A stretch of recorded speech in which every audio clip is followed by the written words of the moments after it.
제가 왜 전세가 무조건 올라갈 수밖에 없는 구조다라고 얘기를 하냐면 네. 임대인은 매매가가 좀 올랐잖아요. 네. 그러면 전세가도 오르길 바라죠. 그래서 임대인은 항상 전세가를 올리는 쪽으로 협상을 하는 거죠. 자, 임차인은 전세가를 떨어뜨리려고 협상을 하는 거죠. 근데 문제는요. 임차인이 전세가를 떨어뜨리려면 어떤 행동을 해야 되느냐. 나가는 것밖에 없어요. 그렇죠. 예, 나가는 밖에 없는데 자, 여기서 현실적인 문제가 닥쳐요. 네. 나가려면 나가서 갈 데가 있어야죠. 아니 갈 때는 네. 있다라고 할 때 갈 때는 충분히 있다라고 네. 가정을 하더라도요. 네. 문제가 뭐냐면 자, 이사를 가야 되죠. 이사 비용이 발생합니다. 그리고 다른 집을 구할 때 또 복비가 발생해요. 최소한의 이건 최소한의 비용인 거예요. 무조건 들어가는. 이동 비용이 발생한다. 그렇죠. 네. 근데 이사 비용이 보통 한 이제 포장이사 하고 이러면 최소 200만 원 들어가죠. 200만 원 정도 네, 들어갑니다. 네. 그리고 중개 수수료 해도 얘도 거의 뭐 한 150 정도 네, 들어가고. 네. 그러면은 최소한 깨지는 게 350, 400이란 말이에요. 그러면은 러프하게 잡아서 500 정도 깨진다. 그럼 이거는 완전히 날아가는 돈이에요. 자, 그러면 자, 임차인 입장에서 전세금을 얼마만큼 올려주는 게 이거하고 비교했을 때 나은 행동인가? 자, 전세금은 올려주는 게 날아가는 돈이 아니에요. 네. 내 돈입니다. 네, 네. 잠깐 빌려주는 개념이에요. 무이자로. 네, 네. 빌려주는 개념이기 때문에 사실상 여기에서 손해보는 금액은 이자 정도예요. 이자. 그러면 자, 날아가는 완전히 손해보는 금액은 이자니까. 네. 그럼 그 이자와 이 순수하게 이사 비용을 비교했을 때 네. 어느 정도 선까지 수용을 할 수 있느냐가 딱 정해지는 거거든요. 아. 그러면은 임차인 입장에서는 이걸 계산해 보면 1억 정도를 올려줘도 오히려 네. 이사를 안 가고 남는 게 더 나은 계산이 돼요. 그래서 이게 수요 공급이 어긋나지 않아도 예, 균형을 이루고 있어도 전세가는 무조건 올라가게 돼 있어요. 왜냐? 임대인은 예, 가능하면 예, 시도를 하잖아요. 네, 높은 가격에 올리도록 시도를 하는데 네. 임차인이 이걸 강하게 저항을 해야 되는 거거든요. 그래서 이런 것들을 완만하게 올라가는 상황이 되잖아요. 네. 그러면은 계속 올려주면서 눌러앉는 구조가 임차인 입장에서 오히려 유리한 게 되는 거예요. 그럼 아까 말씀하신 그 임대시장 안정이라는 거는 그 완만한 정도의 상승을 그렇죠. 말씀하시는 거예요? 예. 아, 근데 이제 여기서 입주 물량이라든지 이런 게 많이 늘어나면 네. 이제 시장이 조금 이제 변하잖아요. 그렇죠. 그러면서 이제 좀 이동하는 게 더 나을 수도 있다. 왜냐면은 이거보다 지금 있는 것보다 많이 싸진 집이 생길 수도 있잖아요. 네, 네. 그럼 그럴 때 이제 전세가들이 또 하락하는 거죠. 아, 임차인 생각에 이동 비용보다 더 낮은 임대료를 그렇죠. 예. 지불하고 갈 수 있는 집이 많아졌을 때. 그러니까 예를 들면 지금 이런 시기에 이제 네. 특히 이제 집값이 하락하는 시기에 입주 물량 같은 경우 입주 네. 물량이 좀 몰린 지역 가면 네, 네. 전세금이 굉장히 싸요. 새 집인데. 그렇죠. 예. 네. 그러면 내가 만약에 구축에 살고 있다. 네. 자, 비교할 수 있죠. 근데 저희가 더 싸. 예, 더 싸거나 네. 비슷하다. 네. 그러면은 사실 이런 거 비용 감안하고 갈 수 있죠. 그래서 이럴 때 이사를 딱 가게 되면 네. 사실 이제 여기에 공실이 생기거나 예. 그 다음에 이제 임대료가 더 이제 떨어지게 되는 그렇죠. 예. 그렇죠. 이런 상황이 벌어질 수 있어요. 그래야 요즘 같은 경우 특히 이제 요즘에 입주 물량의 효과가 굉장히 커지는 시점이에요. 그래서 전세가가 네. 입주 물량이 있는 주변 지역 같은 경우 네. 예, 전세가가 굉장히 이제 정말 하향 안정되는 상황들이 벌어지고 있는 거예요. 그러면은 그런 지역들 외에 뭐 수도권 전체적인 임대 시장은 어떻게 보세요? 앞으로 수도권 전체적인 임대 시장은 일단은 가격이 너무 폭등을 했기 때문에 네. 여기에 대한 강한 저항이 있을 수밖에 없어요. 지금 당장은. 네, 네. 그런 다음에 어느 정도 이제 시장이 조금 하락 안정화된 네. 그 최고가보다는 네, 네. 최고가보다는 하락 안정화된 시장에서 이제 조금씩 원래 입주 물량이 많지 않다. 네. 그러면 이제 완만하게 아까 상승. 말씀하신 것 같이 그렇죠. 그 정도의 안정 단계로 네, 갈 네, 것이다. 네. 집값이 떨어지기 전에 네. 아 이제는 진짜 왔다 예. 라고 우리가 알아차릴 수 있는 신호 같은 게 있나요? 있죠. 그게 뭐죠? 네. 사실은 이제 이것도 이제 시장 구조로 이제 설명을 하면 좀 수월한데 네. 자, 매매 시장, 우리나라 매매 시장은 네. 두 개로 이렇게 나눠져 있어요.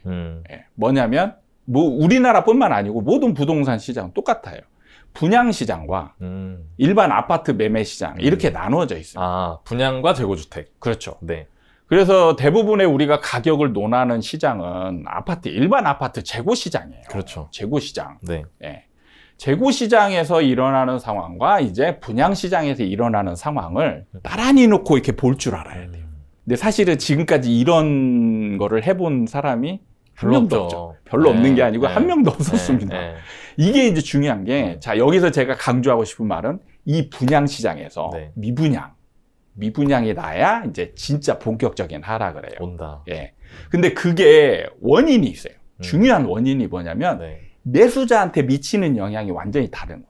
자, 매수자한테 미치는 영향이 일반 시장에서 우리가 이제 생각하는 건 일반 시장이잖아요. 일반 시장에서는 지금 같은 경우 약간 하락하는 듯한 느낌이 있는 지금 시장이 벌어지잖아요. 그래서 이제 이제 좀 하락한다라고 얘기하는 분들도 있는 게 지금 급매물들이 거래되고 있어요. 근데 문제는 호가가 크게 변하지 않고 있습니다. 버틴다는 얘기죠. 그러니까 집을 가진 사람과 지금 집을 안 가진, 집을 사려고 하는 사람의 심리 상태가 완전히 지금 달라요. 괴리가 커졌네요. 예. 집을 가진 사람들은 아직도 하락을 인정하지 않고 있습니다. 하락을 인정해야 이제 좀 급하게 내놓죠. 그죠. 상승할 거라고 생각하는 사람이 왜 급하게 내놓는 거예요? 절대 그런 일이 안 일어나거든요. 근데 집을 가진 사람들은 아직도 기대 심리가 굉장히 강해요. 왜냐하면 그런 과정을 거쳐왔거든요. 9.13 대책 때도. 그러니까요. 내려왔다 올라가. 내려왔다 올라가. 이런 거를 몇 번 거쳐왔단 말이에요. 그럼 지금 같은 경우도 잠깐 조정이야. 이렇게 생각할 가능성이 많아요. 그렇기 때문에 버티는 거예요. 대부분의 사람들은 버티는데 이때 매수자들의 심리가 위축이 되어 있기 때문에 이제 진짜 정말 급하게 팔아야 될 사람들이 있잖아요. 그 사람들이 이제 급하게 파는 거거든요. 그래서 그런 게 급매물이 나오는데 급하지 않은 사람들. 급하지 않은 사람들은 충분히 버틸 여력이 있는 거예요. 그래서 이 사람들은 끝까지 버티고 간간히 급매물 나오고 매수자들은 안 사고 있다가 급매물 나오면 사고 이런 상황이 이제 정책인 거예요. 근데 이 상황이 분양시장에서 변화가 없잖아요. 그럼 이 상황이 계속 유지되거나 여기서 하락하지 않습니다. 아니면 더 올라갈 수도 있어요. 다시 올라갈 수도 있어요. 근데 분양시장에서 이제 변화가 오는 거죠.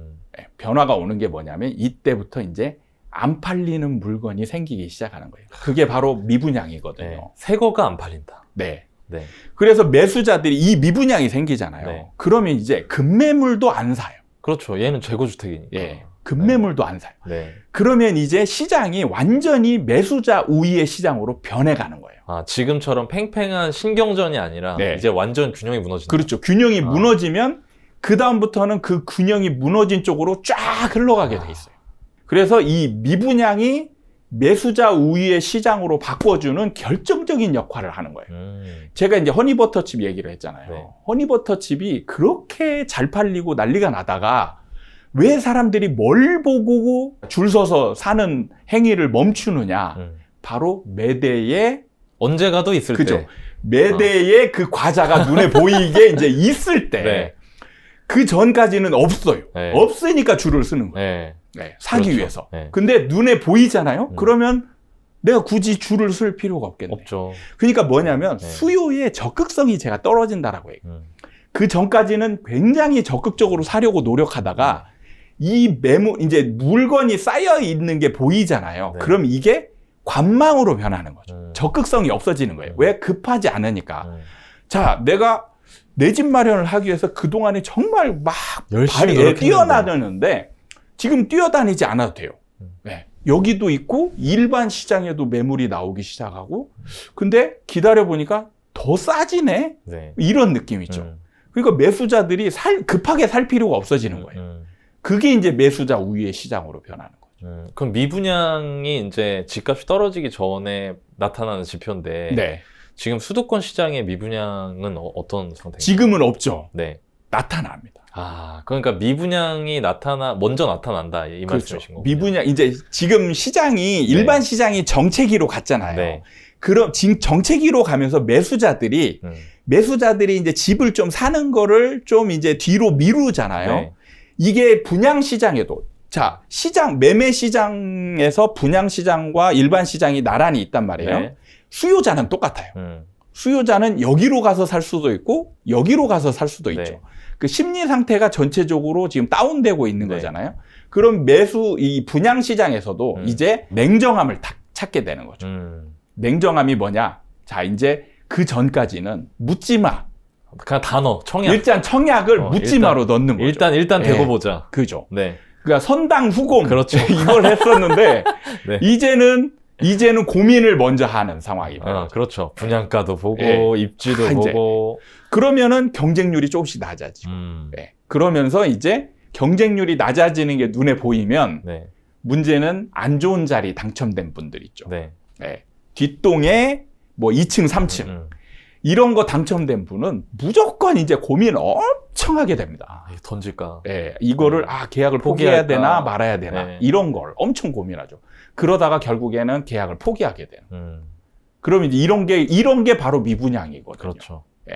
근데 이게 이제 처음에는 하나 둘씩 생기다가 좀 지나면 해소가 되죠. 줍줍으로 이제 누군가는 사니까. 근데 이런 게 조금씩 많아지는 거예요. 많아지면 이제 줍줍도 약해지는 거예요. 그렇죠. 줍줍할 수 있는 게 많아지니까. 그렇죠. 다 팔려야, 다 팔리고 없어야 줍줍을 빨리 하는데 이게 여기도 나타나고 저기도 나타나고 이러면은 줍줍을 빨리 할 필요가 없어지는 거죠. 그래서 이제 이런 것들이 누적이 되는 거예요. 지금은 막 줍줍하는 거가 그래도 마감은 다 되더라고요. 현재는. 근데 이것도 이제 서서히 늘어날 것이다. 근데 이게 이제 여기서 제일 중요한 건 뭐냐면 저는 분양 가격이거든요. 분양 가격인데 여러분이 이제 분양 가격을 생각할 때 지금 분양가 상한제 때문에 가격이 낮으니까 무조건 잘 팔린다 이것만 고민을 하시는데 분양가는 사실 분양가 상한제 하에서 분양가를 뭐냐면 땅값 플러스 건축비 플러스 일종 마진이거든요. 그렇죠. 간단하게 보면 이 세 가지예요. 그럼 여기서 가장 큰 변수가 뭐냐면 땅값이 변해요. 자, 땅값은 어떻게 변하냐? 예를 들어서 자, 여기에 여기 이제 그냥 빈 땅이 있다라고 가정을 해보면 자, 여기 아파트가 있어요. 아파트 가격이 막 올라갑니다. 그럼 땅값이 올라갈까요? 안 올라갈까요? 올라가죠. 당연히 올라가죠. 근데 분양가를 산정하는 시점이 언제냐? 지금 만약에 지금 분양하는 거는 지금 분양가를 책정하는 게 아니에요. 이미 2년 전, 2년 전 정도 그리고 정말 짧으면 1년 전이거든요. 그러면 1년 전 땅값인 거죠. 그럼 이미 올해 땅값은 올랐잖아요. 그러면 내년에 분양할 거, 내후년에 분양할 거 이런 것들은 땅값이 계속 올라간다는 얘기예요. 그 다음에 지금 원자재 가격 계속 올라가고 있잖아요. 건축비 올라가죠. 그러면 당연히 분양가는 무조건 상승하게 돼 있어요. 분양가 상한제가 있더라도 분양가는 무조건 상승하게 되어 있다. 그러면은 자, 지금 분양하는 게 거의 2년 전 가격인 거예요. 그럼 이제 올해 분양하는 것들은 자, 이제 땅값이 한번 올라간 상태에서 분양가가 책정이 됩니다. 자, 이제 일반 아파트의 가격들은 이제 서서히 다운되는 경향이 있어요. 그럼 얘는 이제 올라가고 있죠. 근데 얘가 막 올라갈 때는 얘가 로또가 되었으니까 사람들이 막 분양을 신청하죠. 근데 비슷해지고 있죠.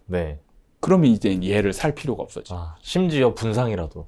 분상이라도 좀 전에 말씀하신 것처럼 그러니까 서로 영향을 주고받는 거네요. 그렇죠. 그러니까 재고주택 시장이 또 안 좋아지고 가격 오르는 게 멈추니까 요거 대비해서 뭐 분양가 상한제 하면 요만큼 차이 나니까 얘는 로또야 이랬는데 얘가 안 좋아지니까 그리고 또 분상을 해도 얘는 얘대로 올라가고 그렇죠.